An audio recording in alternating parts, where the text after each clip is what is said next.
একটু একটু আর একটু অল্প কেউ উল্টা বছর যেন না করতে পারে একটু খেয়াল রাখেন আপনারা।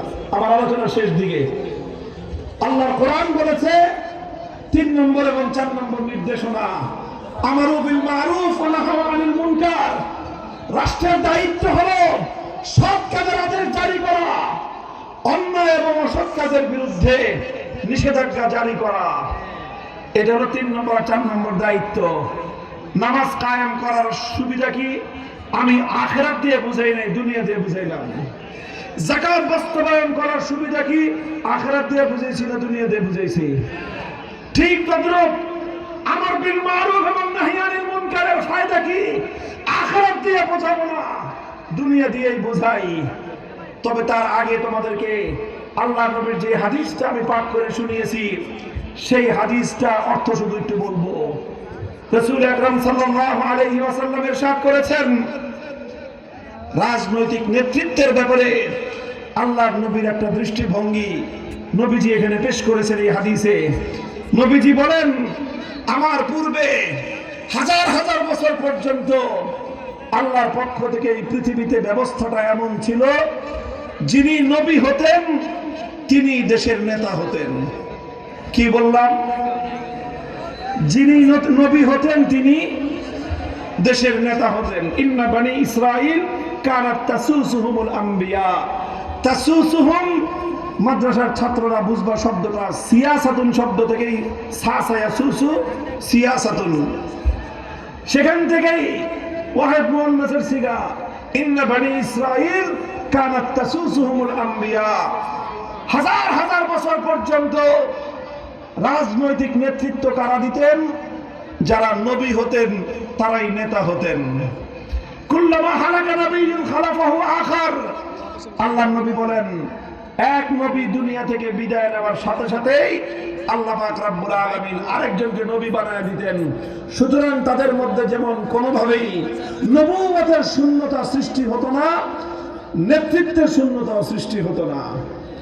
আল্লাহ নবী বলেন, আনা খাতামুন নবিয়্যিন ওয়া লা নাবিয়্যা বাদি। আমি হলাম সর্বশেষ নবী, আমার পরে আর কোন নবী আসবে না। আল্লাহর নবীর পরে, আখেরি নবীর পরে আর কোন নবী, আর কোন নবী, তাহলে আখেরি নবীর পরে যেহেতু আর কোন নবী আসবে না, দুইটা শূন্যতা সৃষ্টি হবে। কয়টা? জোরে বলো কয়টা? দুইটা শূন্যতা সৃষ্টি হবে, একটা নবুয়তের শূন্যতা আর একটা নেতৃত্বের শূন্যতা। হবে কিনা? নবীজি 2 হাদিসের মধ্যে এই 2 শূন্যতা পূরণের জবাব দিয়ে গেছেন। এই 2 শূন্যতা উম্মতের মধ্যে কিভাবে পূরণ হবে? প্রথম শূন্যতা, নবুয়তের শূন্যতা কিভাবে পূরণ হবে? আল উলামা ওয়ারাসাতুল আম্বিয়া ওয়া ইন্নাল আম্বিয়া লাম ইওয়ারিসু দিনারা ওয়ালা দিরহামা ইন্নামা ওয়ারাসুল ইলম। নবুয়তের ইলমের ধারক বাহক আলেম সমাজ নবুয়তের শূন্যতা ইলমের মাধ্যমে পূরণ করবেন। নেতৃত্বের শূন্যতা পূরণ হবে কিভাবে? নবীজি বলেছেন, ওয়াসায়াকুনু খুলাফাউ ফায়াকসুরুন। নবুয়তের শূন্যতা পূরণ হবে ইলমের মাধ্যমে, নেতৃত্বের শূন্যতা পূরণ হবে খেলাফতের মাধ্যমে। খলিফা হবেন কারা? নবীজি বলেছেন, ওয়াসায়াকুনু খুলাফাউ ফায়াকসুরুন। আমার পরে অনেক খলিফা হবে। এই খেলাফতের মাধ্যমেই এই পৃথিবীর আল্লাহ প্রদত্ত নেতৃত্বের শূন্যতা পূরণ হবে খেলাফতের মাধ্যমে। খলিফা কারা হবেন?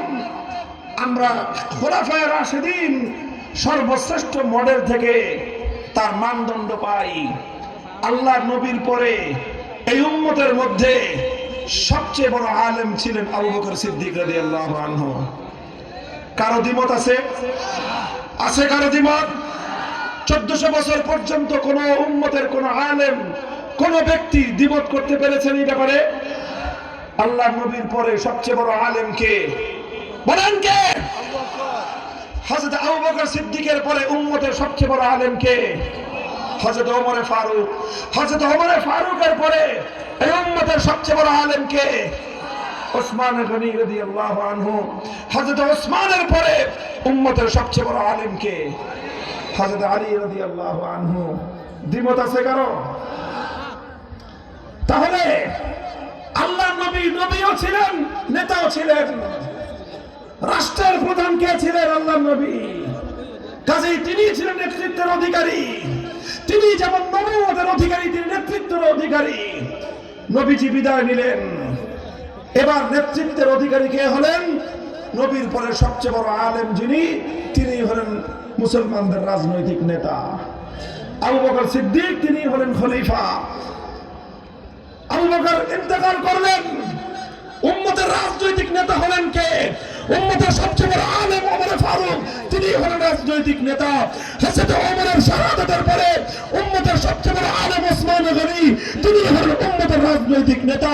হযরত ওসমানের শাহাদাতের পরে উম্মতের সবচেয়ে বড় আলেম ছিলেন হযরত আলী, তিনি হলেন উম্মতের রাজনৈতিক নেতা।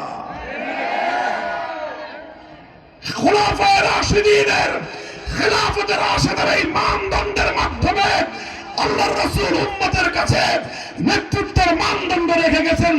যারা হবে উম্মতের আলেম, তারাই হবে উম্মতের নেতা। এটাই হলো খেলাফত আলা মিনহাজিন নবুওয়াহ। তোমরা খালি খেলাফত আলা মিনহাজিন নবুওয়ার নাম শুনো, এই হলো সেই খেলাফত আলা মিনহাজিন নবুওয়াহ। তোমাদের ধারণা কি বলো তো? এই খেলাফত এটা পৃথিবী থেকে চিরদিনের জন্য বিলুপ্ত হয়ে গেছে না আবার আসবে? চিৎকার করে বলো, আবার আসবে কিনা? শুধু আবার আসবে তাই নয়, মুসলিম উম্মার পূর্বাকাশে খেলাফতের সেই নতুন সূর্য উদয় হয়ে গেছে, আলহামদুলিল্লাহ।